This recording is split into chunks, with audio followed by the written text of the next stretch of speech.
자, 이제 162페이지 좀 볼래요? 이거 에너지에 대한 얘기가 나와 있죠. 여러 가지 에너지 해가지고 쭉 나오는데 에너지 종류 봅시다.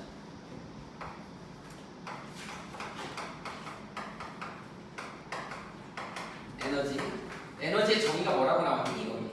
자, 뭐라 그랬어요? 일을 할 수 있는 능력? 이렇게 나오겠지?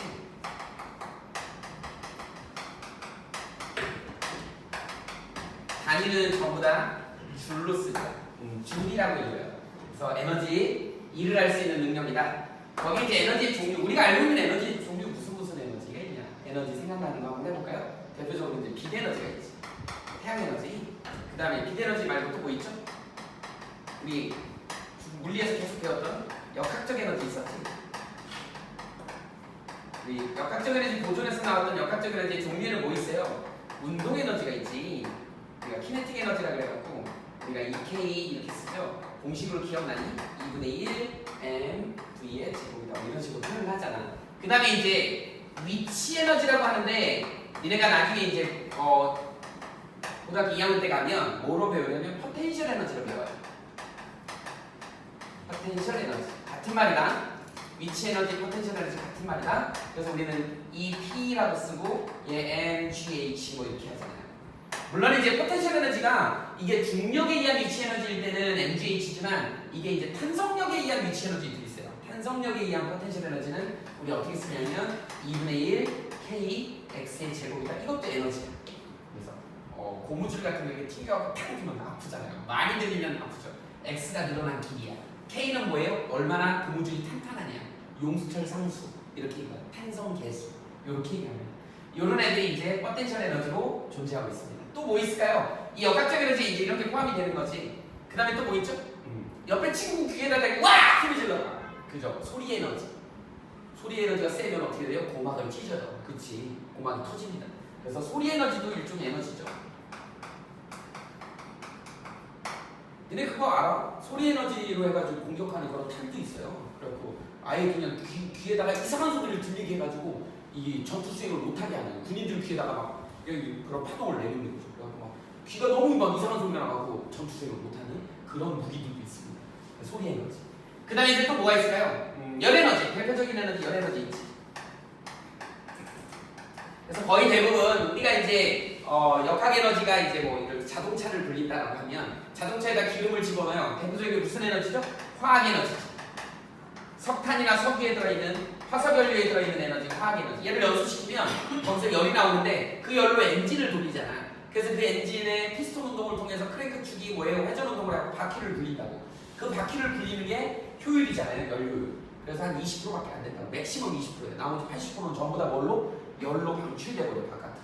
그 열만 어떻게 끄집어다 쓰기만 해도 우리가 굉장히 에너지를 효율적으로 사용할 건데 실제로 기관, 엔진은 효율이 그렇게 좋지를 못하다. 반면에 우리 사람은 어때요? 굉장히 효율이 좋지. 우리 사람 같은 경우는 어떠니? C6H12O6 얘 뭐냐?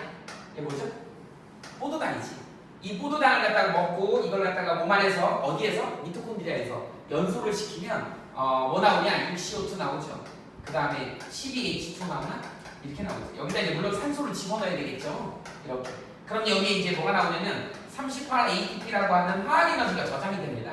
아데노신 트리포스페이트라고 하는 이 38개가 나오는데 얘가 고에너지 인산결합이라는 걸 갖고 있어. 그래서 얘가 하나 깨질 때마다 ATP 하나가 ADP로 깨지면서 맞죠? 인산이 하나 빠지면서 여기서 7.3kcal 에너지가 나옵니다. 물론 이게 몰당인데 이 정도 에너지가 나온다. 근데 얘를 갖다가 우리 산소를 충분히 집어넣어갖고 완전 연소시키잖아? 그럼 얼마가 나오냐면 688kcal 에너지가 나와요. 그냥 막 태우면 완전 연소시키면. 근데 실제 생체 내에서는 요만큼의 에너지를 우리가 생활 에너지로 쓸 수 있는 거예요. 이거 계산해보면 7.3kcal를 38개 곱하면 되는 거죠. 그러면 얘가 계산해보세요. 277.3가 나와. 그러면 집어넣어준 게 얼마야? 토탈 나올 수 있는 게 688분의 277.4. 나머지는 열로 빠져나가 버리는 거고 여기에다 곱하기 100 하면 어떻게 이게 에너지 효율인데 우리는 몸은 약 한 40%의 효율을 엄청난 거예요. 우리 생체 엔진이라고 얘기하는데 생체 엔진은 이렇게 높은 고효율을 냅니다. 자동차 아무리 성능이 좋아도 요새 뭐 하이브리드 차나 이런 건 좀 성능이 좋아지긴 했지만 그래도 20% 되기가 쉽지가 않습니다.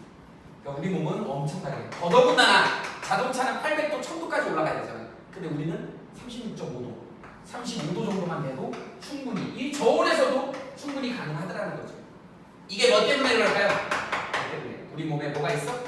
생체 충자가 있죠. 다른 이름으로 뭐라 그랬죠? 효소. 효소의 작용에 의해 가지고 이렇게 고효율의 이런 효율을 낼 수 있다라고 하는 거가 이거 일종의 화학 에너지입니다. 그래서 우리가 석탄, 석유에도 들어있는 것도 화학 에너지지만 우리 몸에 있는 이렇게 아데노신 트리포스페이트라고 하는 ATP 많이 들어봤죠? 이런 것도 일종의 화학 에너지다. 또 뭐 있냐? 거기 보니까 운동 에너지, 포텐셜 에너지, 그 다음에 전기 에너지 있죠? 전기 에너지 많이 쓰죠. 전기 에너지. 그래서 우리가 이제 보통 전기 에너지의 그 양을 측정할 때 전기 에너지 일률이라고 해갖고 V 곱하기 I 이렇게 쓰죠. 우리 얘를 뭐라 그러죠? 전력. 그래서 이 전력을 계산해야 되잖아. 올여름에 너무 더워가지고요. 집집마다 에어컨을 다 틀긴 했죠. 근데 요새 뭐 누진제가 문제가 되고 있잖아. 그래서 전기요금 폭탄 받는다고. 그래서 이제 에어컨을 많이 안 쓰고 막 그러는데 뭐 이거 더워 죽겠는데 어떻게 해요? 폭탄이든 말든 써야지. 근데 이제 그거 계산할 때 우리가 이 전력량을 계산하는 거죠. 이 여기다가 몇 시간을 썼는지를 시간을 곱하면 와트시가 나오죠. 전력의 단위가 와트죠. 시간 곱하면 와트시.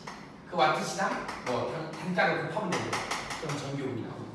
이렇게 해서 계산. 근데 이제 이게 많이 쓰면 쓸수록 돈을 더 내게 하는 거지. 이게 바로 누진제. 이게 말도 안 되는 거죠. 어찌 보면. 이게 경제 논리에 맞지 않는 거잖아. 그렇잖아? 얘 뭐 물건 같은 거 많이 사면 싸게 해주잖아. 근데 이런데 전기를 많이 쓰면 돈을 더 내요. 이런 일이 있어. 근데 이건 얘가 역사적으로 이런 걸 알아야 돼. 이게 언제냐면 선생님 나이하고 좀 비슷한데 1973년에 오일 쇼크라는 게 왔어요. 그래갖고 저기 사우디 쪽에서 서남아시아 쪽에서 기름 생산을 중단해버려요. 그래갖고 난리가 나버린 거야. 그러다 보니까 이제 에너지가 부족한 거지. 에너지가 부족한 거지. 그러다 보니까 이제 어떻게 그때 당시만 해도 우리나라는 막 물건을 만들어서 뭐 이렇게 수출을 해갖고 먹고 살아야 되는데 그러다 보니까 이제 그때 법을 그 누진세법을 만든 거예요. 그래서 산업용이나 기업에서 쓰는 전기요금은 싸게 해줘. 왜? 공장을 빨리 돌려갖고 상품을 만들어내서 팔아야지 돈을 벌 거 아니야. 그리고 가정에 있는 사람들은 조금 그냥 우리 절약하자. 그러니까 많이 쓰면 돈 더 내게 만들어버리는 그런 법을 그때 만들어 놓은 거야. 그 법이 이제 지금까지 온 거예요. 이제 바뀌어야지. 아마 바뀔 것 같아. 이번에 뭐 청와대 청원도 하고 막 난리가 났었어. 그런 과정. 그런 거 좀 알아주세요. 이게 이제 전기 에너지입니다. 실제로 우리 기업용으로 쓰는 거, 그래서 대기업이나 이런 데는 엄청 막 에어컨 빵빵 돌려도 문제 없어요. 되게 싸게 나와. 근데 가정용에서는 엄청 많이 나와요. 그래서 이제 걱정들 많이 했는데 이번에 온열 환자가 한 3,000명 정도 된다. 죽은 사람. 이번 더위 때 3,000명. 우리 잘 모르죠. 뉴스에 안 나오니까.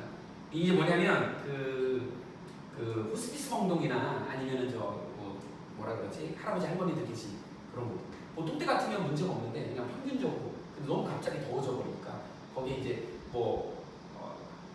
1년 더 사실 수 있는 분들이 이 온도가 너무 높아져가지고 많이 돌아가셨다. 그래서 추산을 해보면 더위 때문에 한 3,000명 이상 죽었다고 얘기해요. 이게 피해가 굉장히 큰 거야. 에어컨 틀어야 되고 그 돈 몇 푼 아끼려고 죽으면 안 되잖아, 그렇지? 이게 우리가 아까 얘기했죠, 이 요소. 우리 이 요소는요 40도 넘어가면 큰일 나죠. 이 단백질로 되어 있잖아. 한번 변성돼 버리고 돌아오진 않아. 이게 문제야. 그러다 보니까 이상 증세가 생기는 거예요. 막 온도가 올라가 버리니까 입에서 거품 물고 죽고 큰일 나. 그래서 체온 조절을 잘 할 수 있어야 되는데 그게 이제 전기 에너지죠. 에너지 종류가 되게 많지. 이거 전부 다 뭘로? 줄로 표현을 하죠. 그래서 줄로 표현하는 애들은 서로 전환이 가능하다. 얘네들 전부 전환이 가능한 겁니다. 그래서 전환이 어떤 식으로 가능하냐면 그러다 보니까 우리가 이제 전기 에너지를 만들어내잖아. 그래서 역학적 에너지, 즉 수력 발전 같은 경우는 어떻게 되니? 높은 곳에 있는 물을 갖다가 떨어뜨려가지고 그게 이제 뭐예요? 위치 에너지, 포텐셜 에너지가 떨어지면서 운동 에너지로 바뀌죠. 그러면서 밑에 있는 이제 뭐를 수차를 돌리는 거야. 수차 속에 뭐가 들어있지? 코일하고 전자석이 들어있죠. 자석이 들어있죠. 얘네들이 돌면서 뭘로 만들어내? 유도절로, 전기 에너지로 만들어내죠. 그 전기 에너지를 각 가정에다 보내가지고 가정에 있는 에어컨을 돌리게 되는 거예요. 그래서 우리한테 차가운 바람을 주는 거죠. 이런 식으로 에너지가 다 전환이 된다. 근데 그게 100% 전환이 되면 좋겠지만 그게 이제 효율이 있는 거야. 퍼센티지가 있습니다. 100% 전환이 안 돼요. 일부 다 뭘로? 열로 빠져나가 버립니다. 실제로 이용될 수 있는 건 한계가 있다. 그러다 보니까 우리는 에너지를 아낄 수밖에 없는 거야. 아껴야 된다고 얘기를 하는 이유가 바로 그겁니다. 자꾸 생산해내고 쓰고 나면 밖으로 빠져나가는 애들만 있는 거야. 그러니까 계속 이걸 순환시키려면 아껴야 된다고. 그죠? 그래서 거기 보면 또 빛에너지, 소리에너지, 열에너지, 화학에너지, 핵에너지가 나와 있네요. 우리나라가 이제 핵발전 안 한다고 이번 정권에서 얘기를 했었는데 다시 핵발전소를 걸리고 하고 있죠. 왜 그러냐면 우리나라의 전기에너지를 담당하고 있는 게 핵발전소에서 되게 많이 차지하고 있어. 그러다 보니까 이걸 없애기가 되게 어려워. 근데 되게 위험하잖아. 그리고 우리나라 이제 경주나 울진 뭐 이쪽이 전부 다 이게 있는데 위험하잖아요. 지진이 잘 일어나잖아. 그래서 문제가 되고 있어. 근데 우리가 많이 쓰고 있는 거야. 핵에너지는 어떻게 되는 거야? 그 안에 핵분열을 이용하는 거죠. 우리 핵분열도 있고 핵융합 반응이 있어요. 두 가지 다 우리 핵반응이라고 얘기를 하는데 이런 걸 우리는 핵에너지라고 얘기를 합니다. 얘는 우라늄 92에 235짜리를 깨뜨려가지고 여기서 이제 막 뭐 크립톤이나 그다음에 바륨 같은 걸로 깨지면서 중성자 막 튀어나와요. 세 개의 중성자 막 튀어나오는데 이런 애들도 이렇게 쪼개면서 여기서 이제 질량 결손 에너지라는 게 나와. 그 에너지가 열 에너지 형태로 나옵니다. 그 열로 물을 데우는 거야. 그래서 또 증기 터빈을 돌려서 전기를 만들어내는 거죠. 핵융합은 뭐냐면 이런 거 있죠. 수소 있죠. 수소에다 중성자를 때리는 거야.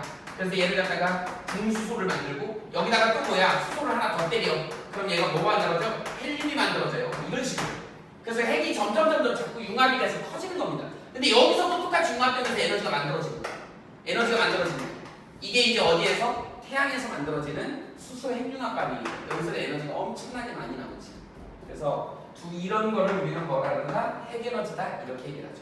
결국은 얘네들도 어떻게 물을 데워서 그 다음에 증기 터빈을 돌려가지고 그 다음에 또 전기를 만들어내는 그런 거죠. 그래서 전부 다 뭐예요? 이렇게 에너지라고 되어 있는 애들 단위를 줄이라고 쓰는 애들은 전부 다 어떻게 상호 전환이 가능하더라 라고 하는 거죠. 중요한 겁니다. 그 다음에 이제 이건 참고인데요. 참고로 하나 알아둡시다. 열의 일당량 이렇게 표현을 하기도 하는데 뭐 1의 열당량, 뭐 열의 일당량 이런 표현을 많이 씁니다. 열의 일당량. 그래서 우리는 뭐냐면 1칼로리라고 하는 거가 있어요. 얘는 4.184줄이라고 이렇게 있어요. 보통 이제 대충 한 4.2줄이라 이렇게 얘기하는 거예요. 이 줄이라는 사람, 이거 사람 이름이에요. 단위가. 줄이라는 사람이 무슨 실험을 했냐면 뭐 이런 실험을 했어요. 위에 이렇게 이런 수조에다가 여기에 이제 장치를 이렇게 만들어갖고 바람개비를 이렇게 장치를 한 거죠. 바람개비를 이렇게 장치를 해가지고 여기 안에 이제 물을 채우는 거야. 그래서 어떻게 돼요? 여기다가 이제 추를 달아가지고요. 여기 이제 회전하게 만들어갖고 추를 올라갔다 내려갔다 이렇게 하면 얘가 돌게 돼 있어. 돌면 어떻게 돼요? 얘 바람개비가 돌면서 안에 있는 물을 막 때리는 거예요. 그래서 여기다 이제 온도를 측정하는 거야. 온도를 측정하는 거죠. 그래서 얘가 이제 질량을 가지고 있는 거니까 얘가 몇 번 왔다 갔다 뭐 올랐다 내렸다 한다 그러면 얘의 역학적 에너지를 계산할 수 있겠지. 위치 에너지를 계산할 수 있겠죠. 이 P는 mgh 뭐 이렇게 얘는 단위가 줄이잖아. 그랬을 때 여기에 이제 온도를 측정하는 거죠. 우리 이 온도 측정하는 거 열량 공식 뭐가 나오냐면 Q는 cm 델타 T라는 공식이 있어요. 우리 선생님은 이걸 시멘트 공식이라고 얘기하는데 그냥 외우기 쉽게 시멘트 공식이라고 해요. 이거는 뭐냐면 비열이야. 자, 물의 비열은 우리 1로 알고 있어요. 그 다음에 m은 질량이야. 그래서 보통 그람으로 많이 씁니다. 얘는 뭐예요? 온도 변화지. 그래서 어떻게 돼? 지금 여기다 물 집어넣었잖아. 물의 밀도는 1이에요. 그 다음에 질량은 여기다 뭐 200g의 물을 넣었다 그러면 여기다 200 집어넣으면 되겠지. 그리고 이제 어떻게 되니? 온도 변화는 처음 시작하기 전에 온도를 측정하고 이거 때린 다음에 돌린 다음에 온도 측정하면 온도 변화 나오지. 이거 계산하면 나오는 값이 뭘로 나온다? 칼로리로 나옵니다. 이 칼로리하고 얘하고 같다고 놓고 계산하면 되죠.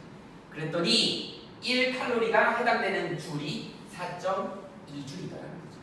그래서 이걸 열의 일당량 이렇게 이용합니다. 그래서 칼로리를 줄로 바꿨을 때 이렇게 1칼로리 4.2줄이다 이렇게 외워주시면 돼요. 좀 더 정확하게 하면 4.184줄이야. 그러면 니네들은 이거 어디다 이용할 거니? 이거 어디다 이용할까? 어디다 이용해? 다이어트. 우리 학생들은 다이어트에 관심 많잖아요. 그치? 내가 오늘 현이 몇 끼 먹어? 하루에 몇 끼 먹어? 세 끼? 삼식이 새끼네? 나쁜 새끼. 삼식이 새끼요. 엄마 얼마나 힘들까? 맨날 먹을 거 찾는 거 아니고 냉장고 뒤지면서 막 오늘 점심 뭐예요? 아침 뭐예요? 뭐 그러지. 남학생들의 특징이에요. 맨날 먹는 것만 관심 있어. 먹다가 선생님 아들도 그래. 먹다가 점심 먹고 있는데 막 맛있는 거 사줘서 먹고 있는데 뭐라 그러면 입에 집어넣으면서 아빠 왜 저녁은 뭘 먹어요? 이게 뭐야 도대체 이게 무슨 그지도 아니고 먹는 것만 생각해 맨날 오로지 먹는 거. 그래서 나쁜 새끼 삼식이 새끼 그죠? 가끔은 그냥 엄마 힘드니까 잘 먹어야 잘 크겠지. 아직 그렇습니다. 농담이야. 다이어트. 오늘 내가 보통 성인 같은 경우는 선생님이 알기로는 한 2,300 킬로칼로리? 야 햄버거 하나에 몇 킬로칼로리? 1,000 넘지. 1,000 넘는 걸로. 그래서 보통 우리가 이제 평균적으로 우리 몸에 필요한 대사량이 한 2,300칼로리 된다 그러면 이만큼 먹어야 되는데 이거보다 더 먹었단 말이죠. 우리 학생들은 더 먹어야 돼요. 왜냐면 뇌에서 공부 많이 하면 니네는 별로 안 하잖아요. 근데 뇌에서 에너지를 되게 많이 소모하기 때문에 많이 먹기는 해야 된대요. 성장도 해야지 또 머리도 쓰지. 근데 이상하게 니네 학원만 오면 배고프잖아. 학원만 오면 집에서는 저런 과자 안 먹잖아요. 근데 학원만 오면 엄청 좋아하잖아. 이제 사탕 같은 거 막 없어서 서로 먹으려고 막 이래요. 고스과학학원이 왜 좋냐라고 물어봤더니 야 선생님이 그렇게 물어보면 원장 선생님 수업이 좋아요 이렇게 얘기를 해야지.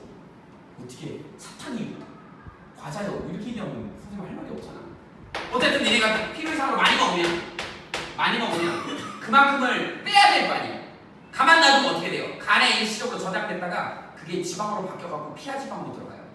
이런데 쌓이면 이제 빼기 더 힘들어져. 그러니까 일단 많이 먹었으면 그 먹은 만큼은 없애야 되지. 없애려면 어떻게 해야 돼? 칼로리가 뭘로 바뀔 수 있다? 줄로 바뀔 수 있는 거야. 그러니까 아래로 빨리 들었다 놨다 해야 되는 거야. 그죠? 올라갔다 내려갔다 이걸 해야 되는 거야. 그래서 이걸 우리는 뭐라 그래? 내가 먹은 거를 칼로리를 빼려면 뭐를 해야 돼? 역학적 에너지 일을 해야 되는 거예요. 그래서 이걸 우리는 다이어트라고 얘기하는 운동. 이 원리에 나는 물만 먹어도 살찐다 이런 사람들이 있는데 뭔가 먹었기 때문에 살이 찌는 거야. 물만 먹으면 살찌는 게 아니에요. 그래서 칼로리를 줄로 바꿀 수 있다는 것도 참고로 알아둡시다. 그래서 에너지라고 하는 건 이런 종류가 있는데 얘네들이 전환이 되더라는 거지. 여기 좀 치워봅시다. 우리 책에 보면 그 전환 과정이 잘 나와 있지. 그거 한번 볼까요?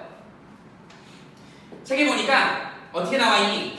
이게 실제로 시험 문제에 이렇게 나온다고요. 우리 책 보면서 보면 좋은데 여기 이제 뭐가 나와 있니? 역학적 에너지 나와 있지. 자, 그 다음에 뭐가 나와 있어? 열 에너지 나와 있죠. 그러니까 열기관이잖아. 열기관에서 이제 어떻게 된다? 역학적 에너지를 얻는 거니까 여기 화살표가 이렇게 나와 있지. 그러면서 얘가 뭐가 나와 있니? 증기기관 이렇게. 책 보면서 확인하세요. 증기기관. 자, 18세기에 산업혁명의 근간이 된 그런 모체죠. 증기기관. 연료로 뭐였죠? 석탄이었지. 그래서 석탄을 떼서 거기서 나온 열로 물을 데웠지. 물에서 나오는 증기로 제임스 와트라는 사람이 증기기관을 발견했잖아요. 그래서 걔를 갖다가 운동에너지로 바꾼 거잖아. 그걸 우리가 이제 이용하는 걸 우리 열기관 엔진이지 엔진. 이렇게 되는 거예요. 자, 그 다음에 역학적 에너지가 열 에너지로 되는 거는 뭐예요? 대표적인 게 마찰이라고 나와 있지. 역학적 에너지가 100% 열에 이제 운동 에너지로 쓰려고 그러는데 바퀴 돌아가는 그 축바퀴에 거기에 마찰. 또 만약에 예를 들어 자동차 바퀴다 그러면 도로하고 노면하고 그 마찰력 때문에 열 에너지로 바뀌어버리는 거죠. 그래서 밖으로 나간다. 그래서 이런 예시를 갖다가 쓸 수 있어야 되는 거예요. 거기 그런 예시들이 나와 있는 거야. 그 다음에 이제 화학 에너지가 역학적 에너지로 바뀌는 거. 우리 음식물을 먹었던 거를 갖다가 어떻게 돼? 소비해야 되잖아. 그래서 역학적 에너지를 바꾼다 그래서 거기 예로 나와 있는 게 근육운동이라고 나와 있지. 이렇게 되죠. 그래서 우리가 밥을 먹고 일을 하면 어떻게 된다? 이게 소모가 되는 거죠. 이 화학 에너지 아까도 얘기했지만 뭐예요? ATP 같은 애들이 화학 에너지가 될 수 있겠지. 그 다음에 또 누가 있니? 여기 이제 전기 에너지가 나와 있지. 니네 화학 에너지가 전기 에너지로 만들어지는 거 뭐가 있냐? 대표적으로 화학 전지 있잖아. 전지 뭐 이런 것들이 있죠. 거기에 충전지라고 되어 있네. 충전지. 화학 에너지를 전기 에너지로 충전할 때 전기가 충전되는 거지. 그 다음에 이거 반대로 이렇게 전기 에너지로 화학 에너지를 만드는 걸 축전지. 축전지라고 나와 있네. 축전지. 근데 축전지 뭔지 알죠? 여기서 전기로 화학 에너지를 만들어가지고 그 안에다 전기를 만들어내는 거지. 이게 저장을 하는 거지. 우리 이걸 축전지. 그래서 방전에서 쓰는 거 충전지. 이렇게 되는 거지. 그래서 이렇게 예를 들어줄 수 있어야 된다. 그 다음에 또 뭐가 나와 있냐? 빛에너지 나와 있죠. 우리 책에는 뭐라고 나와 있니? 번개 레이저. 자, 전기 에너지가 비대너지로 나오는 거 레이저. 니네 레이저 포인터 알지? 이게 뭐 프레젠테이션 같은 거 할 때 이렇게 빨갛게 이렇게 비추는 거 있잖아, 포인터. 그것도 사실은 그 안에 뭐를 집어넣냐? 건전지 집어넣는다고. 건전지 집어넣어갖고 거기에 있는 전자들을 갖다가 그 전지의 에너지로 역전을 시켜갖고 위에 들뜨게 만드는 거야. 그걸 갖다가 한꺼번에 증폭시켜서 한꺼번에 나가게 하면 강력한 빛을 얻을 수 있는 거야. 니네 우리 남학생들이야 뭐 아까 레이저 포인트 얘기했지만 그 저격총 얘기하면 더 쉽게 얘기하겠네, 그치? 여기 이마에 딱 찍히잖아요, 빨간 점. 그게 되게 멀리까지 가는데도 이게 빛이 퍼지지 않죠. 딱 점이 찍히지. 에너지가 되게 높다는 얘기예요. 그래서 눈에다가 비추지 말라고 얘기하잖아요. 에너지가 높기 때문에 잘못하면 실명합니다. 눈 쳐다보면 안 돼. 되게 에너지가 센 빛이야 되는. 그래서 눈 실명할 수도 있어요. 조심해야 됩니다. 그게 레이저야. Right amplification stimulated emission by radiation 이렇게 줄임말이 있어요. 그래서 빛을 증폭하는 그런 장치다. 레이저라고 하는 게. 그래서 여기 보면 번개나 레이저, 이게 이제 비대너지로, 전기 에너지를 비대너지로.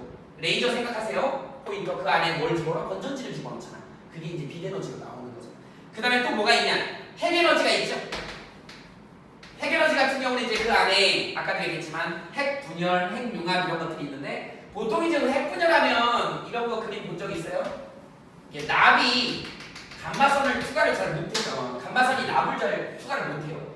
그래서 저기 우리 삼성그룹의 그 이모 회장 집은 집 지을 때 시멘트 50cm에 납 50cm 이렇게 벽을 만들었대요. 서울에 핵 공격이 돼도 그 안으로는 감마선이 못 들어오고, 그러니까 감마선이 위력이 어느 정도냐면 한 2km 근방에서 핵폭탄이 터지잖아요. 그럼 주변에 있는 사람도 뭐 건물도 다 사라지는 거야. 그냥 감마선이 너무 세가지고 확 바람처럼 사라져. 한 5km 정도나 10km 정도 근방에서 그 상광을 보잖아요. 눈 다 실명해요. 그 다음에 한 5km 근방에 있는데 다 죽는데요. 왜냐면 건물이 부셔져가지고 건물 파편이 날아다녀갖고 그거 맞아갖고 죽는 거야. 그래서 핵 공격을 받으면, 근데 그 건물은 문제가 없대요. 삼성그룹 그 회장 집 건물은. 그리고 밑에가 다 연결이 돼 있고 뭐 식수 시설이라든지 음식물 같은 게 막 계속 교체가 되고 6개월은 버틸 수 있대. 6개월은 그렇다고 하더라고요. 근데 그때 만들 때 납 50cm에 콘크리트 50cm를 갖다 만들어서 감마선이 못 들어오게 해요. 핵붕괴가 일어나면 어떻게 돼요? 얘가 이제 에너지선이라 그래서 이게 감마선이야. 그 다음에 알파선이 여기 이제 이렇게 꺾이죠. 알파선. 그 다음에 베타선이 이렇게 휘가닥 이렇게 꺾이죠. 이게 이제 그림이 좀 더 길어야 돼요. 이렇게. 얘는 우리는 베타선이라고 해요. 그러다 보니까 여러분들 알파선은요 헬륨 이가 양이온선이야. 덩치가 좀 큰 애고, 베타선은 전자선이야. 전자는 되게 가볍잖아요. 그러다 보니까 어떻게 된다? 여기다 이렇게 극을 넣다면 얘는 양극이죠. 양이지. 그러니까 마이너스극으로 가는 거죠. 휘어지는 거야. 근데 무거워요. 그러다 보니까 같은 전자기력이 전기력이 작용했을 때 근데 얘는 너무 가볍죠. 그러니까 여기가 플러스 휘가 꺾여요. 그래서 이렇게 외우면 돼요. 얘는 추가력이 센 25 에너지선이다. 얘네는 입자예요. 입자인데 알파선은 헬륨 양이온 입자고 얘 베타선은 전자선이다. 이렇게 알아두시면 되죠. 이런 걸 우리는 뭐라 그래? 방사선, 방사능 이렇게 얘기를 하죠. 그래서 에너지는 누가 제일 크다? 감마선이 제일 크다. 그래서 핵에너지에서 빛에너지로 나오는 거 이런 감마선 같은 애들이 빛에너지죠. 자, 거기 보면 방사선이라고 나와있지. 이렇게 나와있지, 방사선. 그래서 얘는 감마선이에요. 감마선 가지고 뭘 하지? 방사능 치료하잖아요. 암 걸린 사람들 이걸로 치료하고.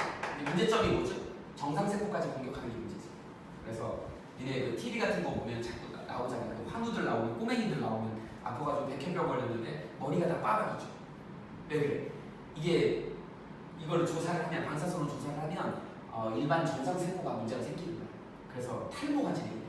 안 그래도 아파갖고 스트레스 받는데 머리까지 쑥쑥 빠져버리면 그 병이 더 호전되지 않는데, 그래서 일부러 치료하기 전에 머리를 빡빡 깎는 겁니다. 그래서 머리가 빡빡인 거예요. 그래서 이제 우리 봉사활동 같은 거 하세요. 남학생들 조금 이렇게 좀 여성적인 취향을 갖고 있는 학생들 뜨개질 같은 거 좀 하세요. 뜨개질 해갖고 모자를 좀 만들어갖고 그런 학우들한테 갖다 줘. 그런 거 관심 없어? 십자수 이런 거 관심 없니? 그래 좀 해가지고 모자 같은 거 만들어서 하여튼 그렇습니다. 이게 에너지가 굉장히 큰 선이다. 방사선. 그 다음에 또 뭐가 있을까요? 거기 보니까 핵에너지가 열에너지로 바뀌는 거 이거 대표적인 게 원자로죠. 원자로. 뒤에 가면 이제 원자력 발전에 대한 얘기도 나오는데 간단하게만 소개를 해볼게요. 원자력 발전은 어떤 거냐면 핵 반응을 이용하는 건데 핵 분열 반응을 이용하는 거지. 뭐 여러분들이 이것까지는 다 알 필요 없지만 핵 분열이 어떤 식으로 우라늄을 쓰는데 92번에 235짜리 방사성 동위원소를 써요. 여기다가 중성자를 하나 때립니다. 이거 중성자를 이렇게 표현해요. 중성자를 때리면 얘가 흡수가 돼갖고 92에 236짜리를 갖게 돼요. 이게 더해지는 거거든. 이렇게 돼요. 근데 이때 얘를 갖다가 굉장히 느린 중성자를 집어넣어야 돼. 빠른 중성자는 얘를 거들떠보지도 않습니다. 그냥 휙 지나가버려요. 그죠? 좀 느린 애가 핵을 공격하는 거예요. 얘를 우라늄을. 그래서 흡수되면 여기 이렇게 되는데 여기에 이제 누구로 쪼개지냐면 크립톤하고 바륨으로 쪼개져요. 크립톤하고 바륨으로 쪼개진다. 얘가 36번일 거야. 얘가 56번일 거야. 얘가 92고 얘가 140. 여러분들 이거 외울 필요는 없어요. 그리고 중성자가 몇 개 튀어나오냐면 3개가 튀어나오고 그리고 에너지가 왕창 나와요. 이렇게 돼요. 이렇게 나와요. 그래서 우리 나중에 이제 이거 배우는데 92가 만들어지려면 얘네 밑에 숫자가 더해져야 돼. 0은 뭐 문제 없으니까 92죠? 이걸 전하량 보존 법칙이라고 해요. 그 다음에 위에 있는 숫자가 더해져야 돼. 요게 3개죠? 3을 더하면 236이 나올 겁니다. 이걸 질량수 보존 법칙이라고 해요. 질량 보존 법칙 아닙니다. 질량수 보존 법칙. 이 뒤에 소수점 파트가 있어. 소수점 파트가 있다고. 앞에 정수 파트는 보존이 돼요. 질량수 보존. 근데 뒤에 소수점 파트가 보존이 안 돼. 그게 에너지로 바뀌는 거야. 그래서 질량 결손 에너지라고 표현했어. 질량이 없어졌어. 그게 뭘로 바뀌어? 질량 결손 에너지로 바뀌는 게. 그게 뭐예요? 유명한 식이 있지. 아인슈타인 식. 에너지를 mc 스퀘어라고 하는 이 식이. 이 질량 변화량이 광속으로 가게 되면 에너지로 바뀌는 거지. 이걸 이제 질량 에너지 동등성이라고 해서 니네 2학년 때 물리학 1에 가면 특수 상대성 이론이 나와요. 거기에서 나온 얘기. 어쨌든 이걸 이용한 게 원자로예요. 원자로에는 이제 그런 거 있잖아요. 니네 경수로 중수로 들어봤지? 경수로 중수로 이런 거 들어봤죠? 경수로는 물을 냉각제로 쓰는 거야. 얘는 D2라고 하는 중수를 냉각제 또는 감속제로 쓰는 거예요. 그래서 여기다 써볼까요? 여기 잠깐 지워볼까? 감속제가 있어. 자, 기억나지? 아까 여기 느린 중성자. 이게 너무 빨라버리면 얘가 결합을 안 한다는 거야. 느리게 해줘야 돼. 그래서 속도를 줄여주는 게 감속제고 주로 물을 사용한다. 중수나 경수를 사용한다. 경수를 쓰면 우리가 그 원자로를 경수로라고 하고 중수를 쓰게 되면 중수로라고 합니다. 근데 이 경수로 같은 경우는 그냥 일반적인 정용축 우라늄을 써요. 이걸 고농축하게 되면 뭐가 되는 거야? 핵폭탄이 되는 거예요. 그래서 정용축 우라늄을 쓰게 되고 그 다음에 이제 중수로는 그냥 천연 우라늄을 씁니다. 그 다음에 이제 더 감속제가 필요 없는 애가 있어. 고속 증식. 이런 것들. 저기 북한의 김정은 아저씨가 만든 거예요. 그래갖고 이걸 고속 증식도를 쓰게 되면 바로 플루토늄이 나옵니다. 그럼 바로 여기다가 이제 뭐예요? 노동미사일이나 스커지 미사일 위에다 딱 장착을 하면 이게 핵폭탄이 돼요. 핵미사일이. 플루토늄 그냥 재처리하면 되는 거예요. 근데 얘네들은 어떻게 돼요? 경수로 같은 경우는 기껏해야 발전하고 나면 폐양 우라늄밖에 안 나오는 거야. 그러니까 핵폭탄을 만들 수가 없어요. 그래서 니네 들어봤지?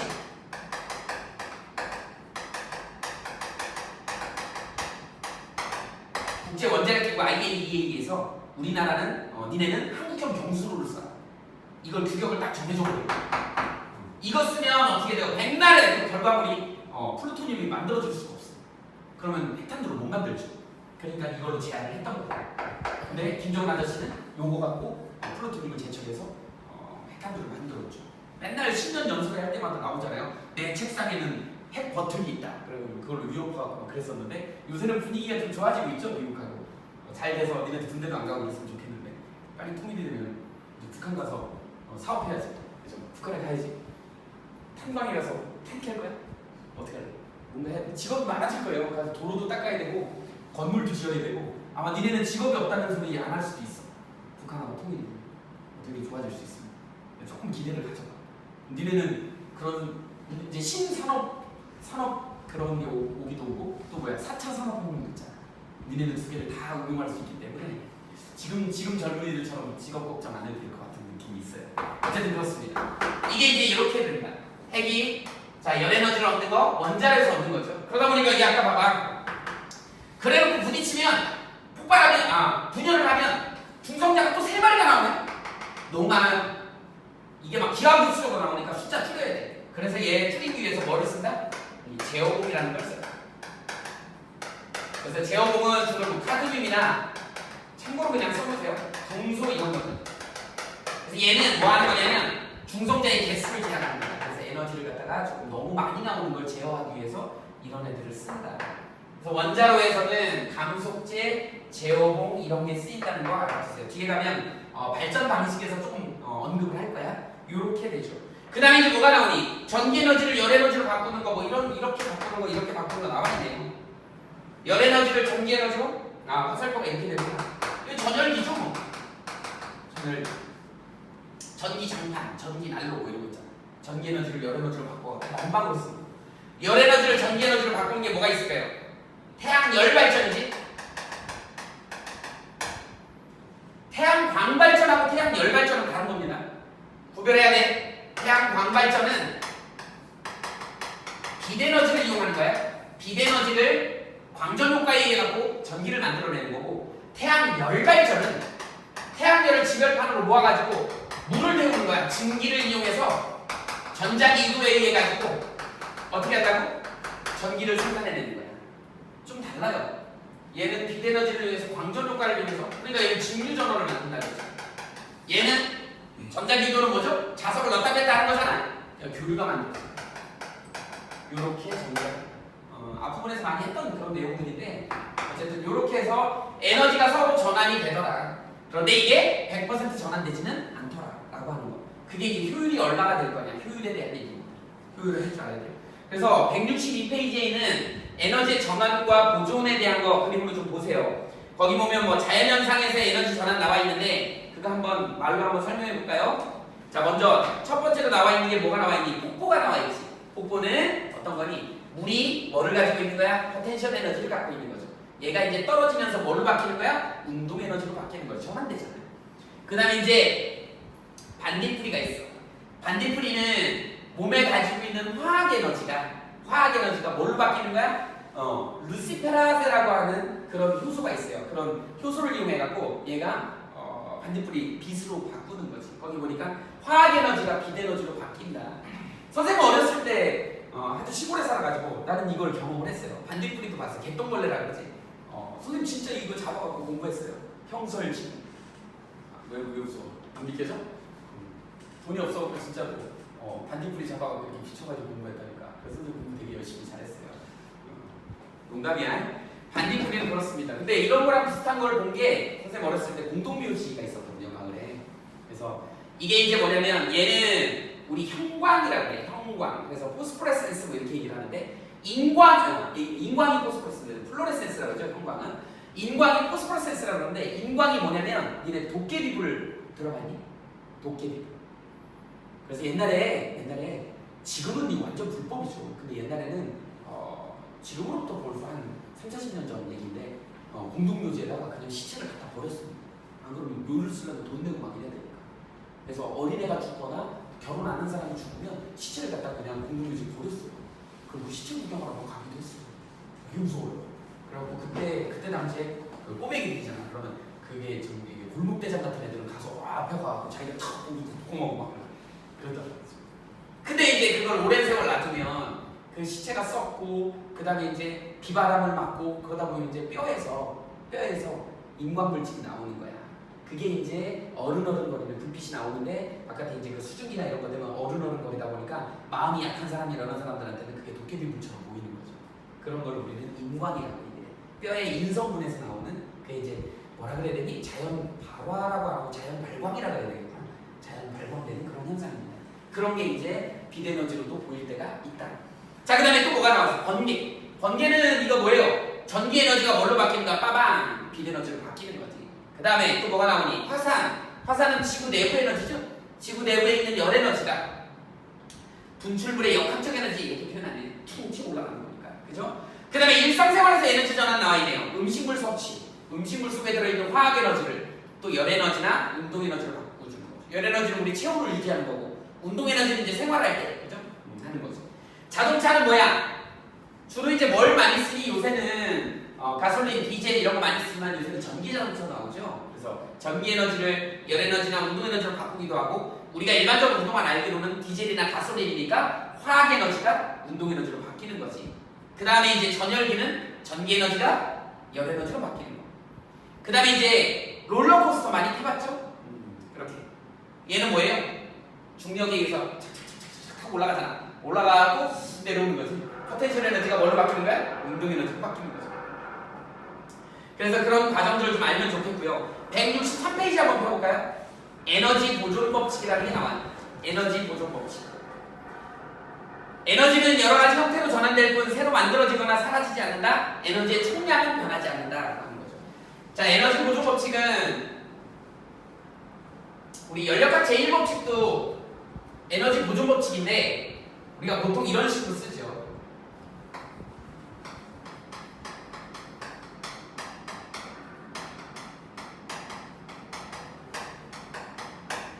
어떤 개에다가 열량을 주게 되면 그 개의 내부 에너지 변화가 생기고요. 그 다음에 그게 일 에너지로 바뀌더라.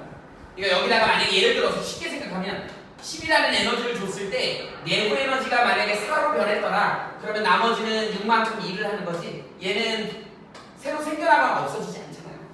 형태를 바꿀 뿐이야. 그래서 우리 보통 얘를 갖다가 내부 에너지 변화다 이렇게 얘기해요.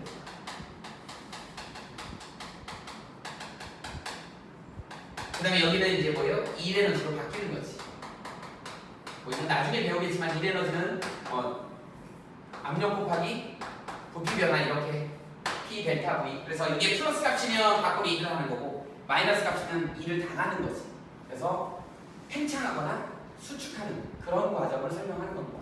열을 가하게 되면 그 열이 내부 에너지 변화. 왜 이게 변화량이라고 쓰냐면 절대값을 누구도 몰라요. 왜 그러냐면 그 안에 만약에 이 실린더 안에 피스톤 안에 여기 안에 이제 뭐 기체가 들어있어. 이상기체가 들어있는데 여기다가 열을 가해야 돼요. 그러면 이 안에 있는 기체 분자들이 뭘 하겠니? 별짓을 다 해요. 열을 받으면 별 미친 짓을 다 해요. 혼자 뭐 하겠어? 혼자 뭐해요? 막 왔다 갔다 해야지. 병신 운동이에요. 병신 운동이다. 막 하거든. 병신 아니야. 병신 운동이에요. 그 다음에 지 혼자 막 회전 운동도 해요. 그리고 또 뭐도 하려면 진동 운동도 해요. 별짓 다 해. 그거를 하나하나 다 따지기 어려워. 그러다 보니까 내부 에너지는 뭐만 하냐면 여기다 온도계 딱 꼽아갖고 온도 변화만 보는 거예요. 그래서 내부 에너지는 온도하고 직접적인 관계가 있어요. 그래서 내부 에너지가 증가했다 그러면 그냥 온도가 증가한 거예요. 방금 선생님이 했던 운동 있죠. 병진 운동, 회전 운동, 그 다음에 진동 운동 이거 전부 다 그냥 온도로만 측정이 가능한 거예요. 그래서 우리 그걸 그냥 델타라는 표현을 씁니다. 처음 온도하고 나중 운동의 차이값만으로만 이걸 설명할 수 있다. 그래서 내부 에너지 변화라는 표현을 씁니다. 그리고 이제 얘네들이 그 미친 짓을 하다 보니까 어떻게 되냐? 얘가 자꾸 밀잖아. 그러니까 피스톤이 밀려나갈 거 아니야. 여기다 풍선 하나 갖다 놓으면 어떻게 해? 풍선을 빵 터뜨리겠지. 일을 한 거잖아. 바깥에. 그래서 열을 줬더니 안에가 미쳐버리고 그걸로 인해서 밖을 미니까 일을 하더라는 거야. 그래서 10개의 열을 줬더니 4개가 안에 온도 변화하고 6개만큼이 밀어가지고 풍선을 터뜨리더라는 거지. 이게 뭐 새로 생겨나거나 없어지지 않고 형태를 바꾸더라라고 하는 게 에너지 보존 법칙. 이해되지? 이렇게 된다. 우리 책에 나와 있죠? 자, 스마트폰을 어떻게 했어? 충전을 했어. 그랬더니 여기서 이제 스피커에서 소리도 나오죠. 소리 에너지죠. 그 다음 화면에서 빛 에너지가 나오지. 그 다음에 이제 드르르르 진동하지. 니네 진동 이거 진동 원리 아니야? 나는 뜯어봤어. 여기 공기계 많잖아요. 뜯어봤어. 니네도 혹시 한번 나중에 기회 되면 한번 뜯어보세요. 이게 어떻게 생겼냐면요. 되게 소형 모터가 들어갔어.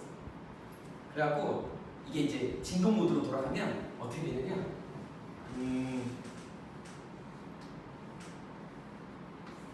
이만한 쇳덩어리가 들어있다.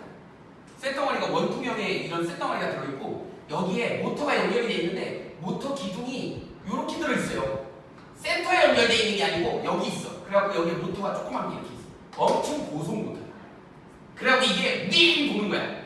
그럼 이게 어떻게 되는 거니? 축이 가운데가 아니니까 이쪽이니까 덜덜덜덜 돌겠지. 이게 빨리 도니까 어떻게 되는가? 이렇게 됩니다. 진동 모드가 그렇게 만들어진 겁니다. 그래서 이 쇳덩어리가 어디에? 이 센터에 들어있는 게 아니고 요 끝에 들어있어. 그러니까 뒤뚱거릴 거 아니에요. 이거를 엄청 고속으로 돌리면 이런 진동 모드, 진동 소리가 나는 거예요. 진동 센 거는 우리 탁자 위에다 올리면 엄청 소리가 크잖아요. 그게 저것 때문에 그런 거예요. 저것 때문에. 자, 그렇게 됩니다. 자, 그 다음에 또 뭐가 나와요? 열도 나지. 열도 나죠. 가끔 그래서 아이폰 뭐 그다음 스마트폰도 뭐지 이게 삼성 거죠. 가끔 폭발하잖아요. 뭐였지? S6인가 한번 폭발해갖고 아예 출시를 못했죠. 그런 적이 있었는데 그래갖고 모델 넘버가 하나 튀어나왔잖아요. 다 회수하고 막 그랬었잖아요. 불나고 막 난리 났었죠. 지금은 BMW 자동차가 막 불나고 난리 나죠. 마트에 들어오지도 못하게 그냥 외제차 탔다고 좋다고 막 그러고 다녔는데 마트에 들어오지도 못하게 들어왔다가 어떻게 불나고 큰일 나잖아요.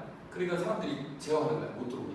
저 바깥에 운동장에 대라고 이렇게 홀대 나가고 있어요. 그래서 지금 전부 소송 준비하고 이제 이러고 있는데 뭐 우리나라 사람들은 완전히 우습게 본 거지. 하여튼 그렇습니다. 이거 조심해야 돼요. 얘도 열이 많이 납니다. 이거 충전하다가 너무 과열돼갖고 열이 나고 폭발하는 경우도 간혹가다 있어요. 왜냐면 불량물이 있기 때문에 불량품이 나올 수도 있어. 조심해야 돼요.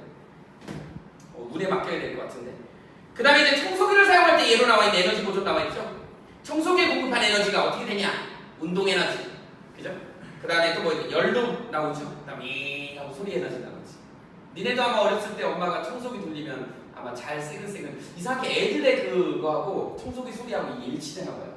애들이 그렇게 칭얼대다가도 청소기를 돌리면 새근새근 그 소리를 듣고 잘 자는 애들. 이게 뭐가 맞나 봐요.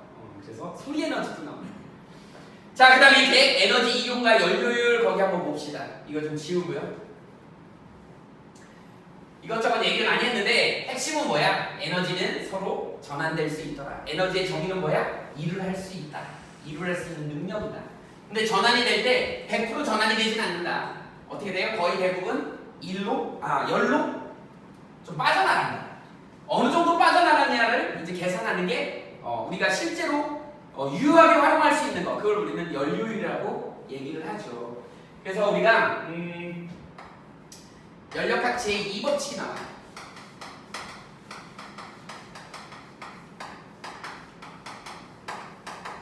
아까 1법칙은 잠깐 설명했어. 뭐야? 에너지 보존 법칙이었어. Q는 델타 U 플러스 P 델타 V. 기억나죠? 여기다 써줄게. 자, Q는 델타 U 플러스 P 델타 V. 이거죠? 이걸 우리는 뭐라고 한다? 연력학 제1법칙의 에너지 보존 법칙이라는 얘기를 합니다. 새로 생겨나거나 없어지지 않더라 라고 하는 거죠. 항상 보존이 돼. 연력학 제2법칙은 우리 다른 표현으로 뭐라 하냐면 엔트로피 법칙이라고 해요. 엔트로피 법칙이라고 해요. 방향성이 있다는 거야. 항상 우리 방향성 뭐 있어요? 물은 높은 데서 낮은 데로. 에너지 같은 경우는 고온의 에너지에서 저온의 에너지로 가게 돼 있어요. 방향성이 있어요. 역으로 가려면 뭐가 에너지가 더 필요한 거야. 자연스럽게 일어나려면 높은 데서 낮은 데로 내려가야 돼. 여기 에어컨 봐봐요. 에어컨은 온도를 높은 거를 낮추는 거기 때문에 전기요금이 많이 들어가는 거야. 역으로. 그래서 여기 열을 뽑아내야 되기 때문에 연력하게 반대되는 방향이에요. 자연스럽게 가는 엔트로피 법칙은 뭐냐면 항상 고온의 어떤 물체에서 저온 방향으로 흐르게 돼 있는 거예요. 이렇게 흘러 내려가는데 그 차이값만큼이 뭘로 바뀐다? 이게 1로 바뀌는 거야. 그래서 고온의 엔진 속에서 나머지 일부 2를 하고 나머지는 열로 빠져나가는 거지. 이렇게 돼요. 그럼 연료율 여기를 Q1이라고 해볼까요? 여기를 Q2라고 해볼까요? 그래서 우리 연료율 2라고 합시다. 2는 어떻게 된다고? Q1분의 어떻게 돼요? 차이값이 Q1-Q2죠? 곱하기 100 하면 되는 거예요. 퍼센트. 이게 연료율이야. 이걸 좀 더 예쁘게 써볼까? 어떻게 하면 된다고? Q1분의 얘가 W죠? W만큼 빠져나가는 거니까 이렇게 해서 연료율을 계산. 예를 들어서 자동차에 10,000원어치 기름을 넣었어요. 10,000원어치 기름을 넣었는데 2,000원어치 일만 했다. 나머지 8,000원어치는 열로 빠져버렸어요. 이렇게. 그러면 연료율은 얼마가 되는 거야? 10,000분의 2,000이 되겠지. 곱하기 100. 얼마야? 20. 그래서 우리는 20% 연료율이다. 이렇게 있다. 그래서 1로 얼마가 쓰였는지 1은 뭐예요? 고온에서 저온 차이값만큼이 항상 방향성 어떻게 된다? 이렇게 된다. 얘네 타이타닉이라는 영화 혹시 봤냐? 나도 좀 오래된 영화인데 타이타닉. 타이타닉이 무슨 배인 줄 알아? 무슨 배야? 침몰했죠. 그 연도수가 1905년인가 그럴 거예요. 1900년 초반인데 엄청나게 큰 배예요. 증기기관으로 만든 그런 배. 그 영화를 보면 장면이 되게 재밌는 장면들이 많이 나오는데 그 큰 배가 몇백 년 큰 배예요.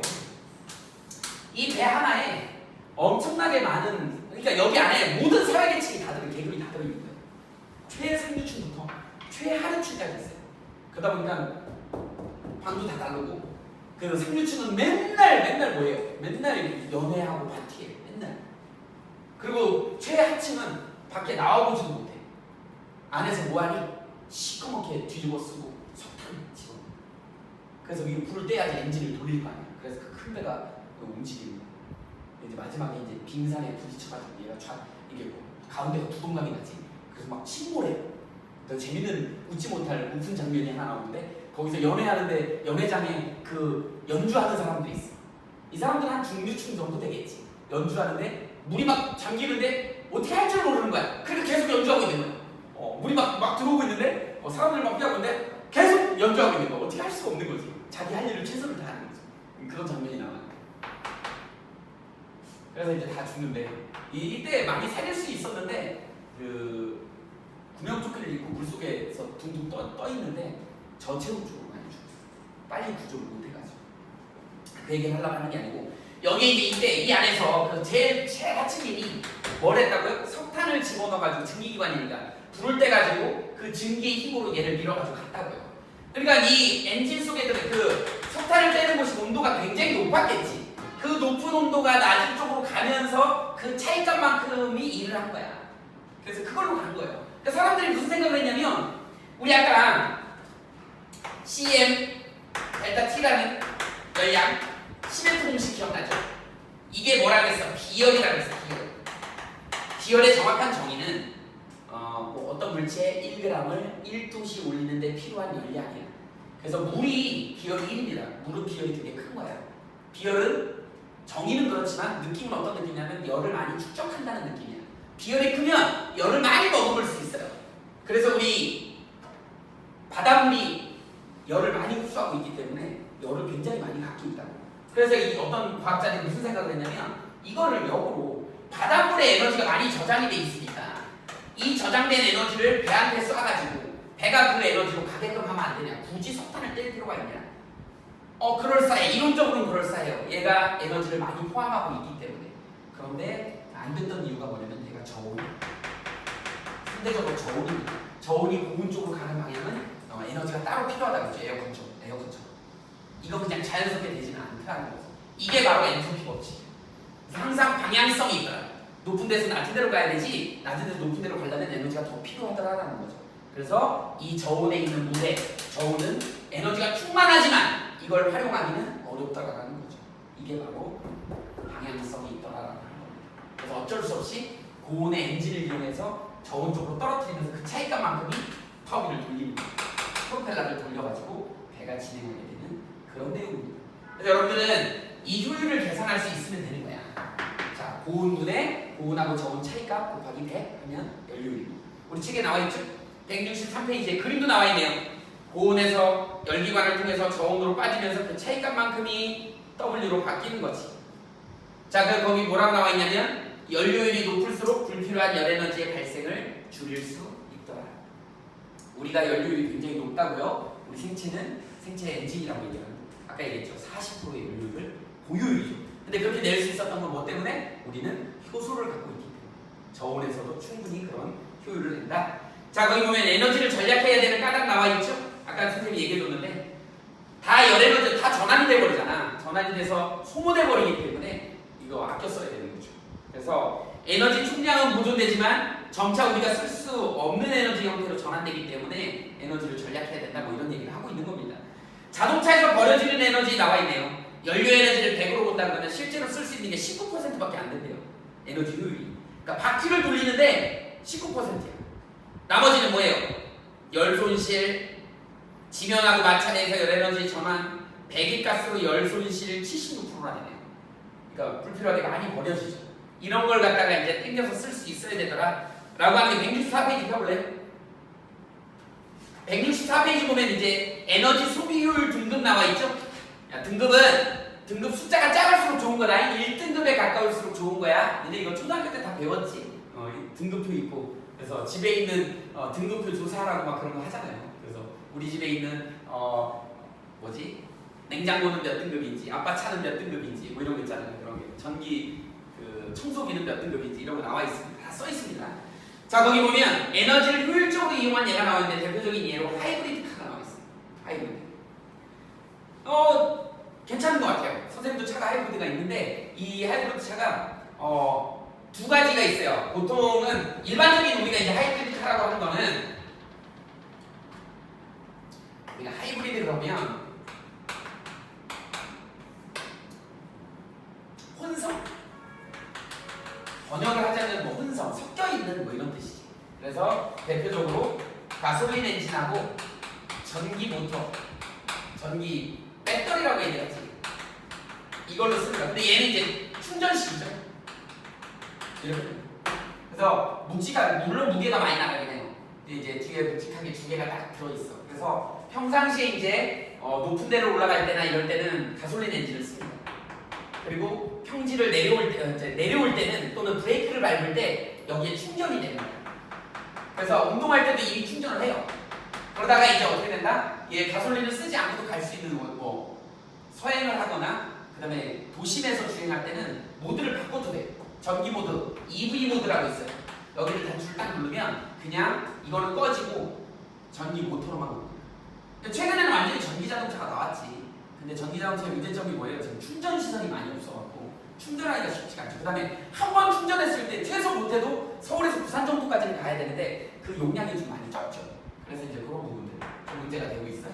근데 요새 앞으로는 더 발전을 할 거다. 지금 수소자동차도 나오고 있고 하이브리드. 이게 이제 어떻게 돼? 가솔린 대신에 수소하고도 같이 나와요. 수소하고 전기 배터리를 같이 쓰는 이런 하이브리드도 지금 나오고 연기기에 있다. 그래서 혼용, 혼성. 그래서 거기 보면 하이브리드 카의 기본적인 원리가 나와 있죠.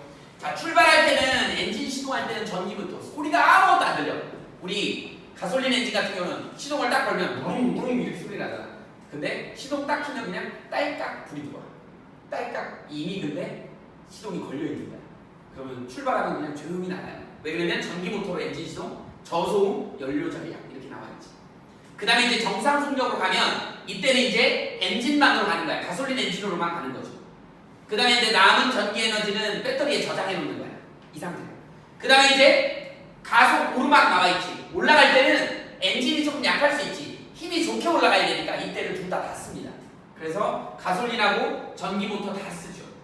그리고 이제 거기 보면 전기 모터가 엔진 동력 보조한다 이렇게 나와 있지. 그럼 이제 아무래도 환경 오염을 좀 덜 하겠죠. 안 그러면 엔진으로만 올라가려고 그러면 막 부릉부릉 뒤에 내고 막 그래고 가야 되잖아. 근데 전기 모터가 동력을 보조해 주기 때문에 그렇게 심하게 엔진을 돌리지 않아도 오르막길을 올라갈 수가 있다는 거. 그러니까 일단 거기는 환경 오염에 저감을 할 수가 있는 거지. 그 다음에 이제 내리막 나와 있죠. 감속. 내리막 하면 연료 공급을 중단하고 그 관성력으로만 내려올 수 있잖아. 그죠? 내려올 때 또 어떻게 된다? 충전도 돼요. 배터리 운동 에너지를 전기 에너지로 바꿔갖고 충전도 그때 한다. 그래서 축전지에다가 전기를 만들어내는 거죠. 그 다음에 이제 거기 보면 뭐 엔진 정지 이렇게 나와 있지. 그래서 결국은 연료도 조금 쓰고 그 다음에 환경오염도 저감을 시키는 그런 내용. 선생님이 하이브리드를 갖고 이제 재래시장을 한번 간 적이 있어요. 재래시장 가면 그 재래시장 주변에 주차장이 있어요. 도로상에 요새 주차하기 되게 힘들잖아. 근데 하이브리드 카 전용 주차장이에요. 그래서 거기다 주차를 했어. 그러니까 거기가 비어 있더라고. 그러니까 법적으로 거기는 하이브리드 카만 되게 돼 있어. 자신 있게 가서 딱 댔지. 대고 딱 갔다 나왔는데 요금표를 주는 거야. 그래서 딱 줬어. 계산하려고. 그랬더니 뭐 2천 얼마가 나왔는데 1,000 얼마밖에 안 받는 거예요. 그래서 이거 뭐냐고 그랬더니 하이브리드 카는 반값이었네. 주차비도 반만 내요. 되게 여러 가지 혜택이지만 자동차 가격이 좀 비싸긴 한데 그런 혜택들이 좀 많고 기름을 좀 덜 먹어요. 그래서 다른 일반 엔진을 쓰는 것보다는 훨씬 기름도 적게 먹고 차 가격 조금 비싼 것보다는 장기적으로 쓴다 그러면 좋은 것 같아요. 그다음에 여러 가지 혜택들이 되게 많아요. 이제 그런 것들이 있다. 그만큼 이제 우리가 에너지를 효율적으로 사용하고 환경오염을 저감시키기 위해서 이런 자동차들을 만들기도 하다가 사용해야 된다. 이제 엔진 쓰는 자동차는 없어지지 않을까? 요새 이제 그렇게 막 불나고 난리 나고 이제 그죠? 앞으로 방향성은 전기 자동차가 대세가 될 것 같아요. 근데 이제 전기 자동차 그 테슬라라고 하는 그 사람들 자율주행 사고가 몇 번 있는 바람에 지금 잠깐 주춤한데 앞으로 대세는 그렇게 될 겁니다.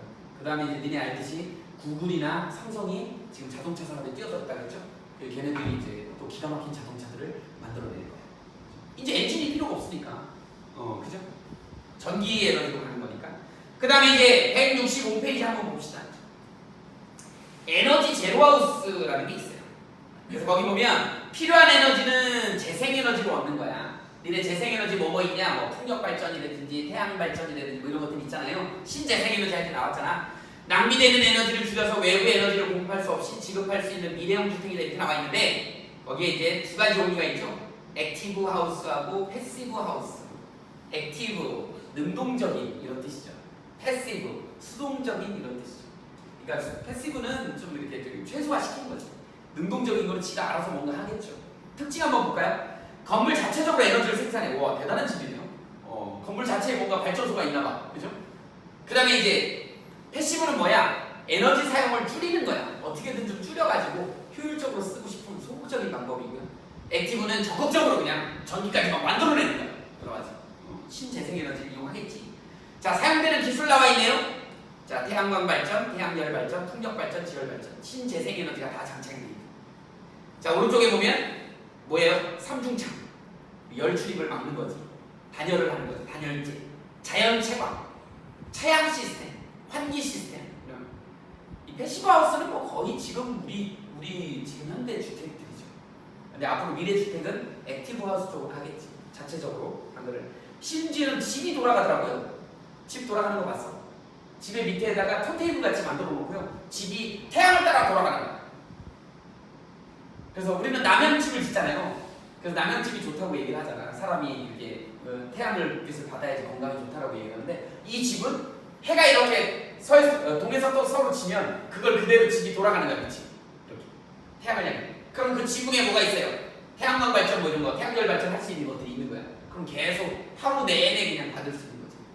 그럼 이제 너무 햇빛이 싫으면 아까 얘기했던 태양 시스템으로 빛을 가려주면 되는 거니까. 지붕은 태양빛을 정확히 받고 실내 내부는 빛을 안 받으면 되는 거니까. 그런 것들이 이제 태양 시스템이죠. 자원 고갈의 염려가 없고요. 환경오염 물질을 배출하지 않는다. 이렇게 돼 있죠. 대규모 정전을 일으킬 염려가 없다. 이번에 난리 났지 여름에. 그죠? 아파트 막 정전되고 이렇게 됐던 게 너무 이제 전력량을 많이 쓰다 보니까 그 노후화된 뭐 이런 그 변압기 같은 게 터져버리고 난리가 났었어요. 그래갖고 정전이 일어나고 막 이랬는데 이렇게 액티브 하우스 같은 경우는 단독으로 그 주택에서 다 해결을 하기 때문에 문제가 없어진다. 그 다음에 이제 최근에는 전등 같은 경우도 어떻게 돼요? 굉장히 좀 많이 바꾸고 있지. 우리도 여기 지금 LED로 바꾼 거예요. 옛날에 형광등이었어. 원래 백열전구였는데 백열전구가 전기요금이 너무 많이 나와요. 그리고 효율도 좀 떨어지고 열도 많이 나와요. 그래서 그게 형광등으로 바뀌었었는데 형광등이 요새는 이제 수명이 좀 길어지고 밝은 LED 등으로 많이 교체하고 있는 그런 상황이죠. 그렇게 점점점 바뀌어가고 있다. 거기 보면은 액티브 하우스 같은 경우 있으면 참 좋겠지만 아까 우리 하이브리드 카처럼 뭐예요? 초기 비용이 좀 많이 들어간다. 일단 처음 만들어 놓으면 두고두고 쓰는 데는 지장 없는데 처음 초기 비용이 많이 들어서 조금 부담스러운 그런 부분이 있더라고요. 패시브 하우스는 뭐 미래지향적인 쪽은 아니지. 지금 당장은 돈이 적게 들고 뭐 이럴 수 있지만 미래지향적인 걸로는 액티브 하우스 쪽으로 가는 게 맞습니다. 됐죠? 우리 뒤에 문제 한번 볼까요?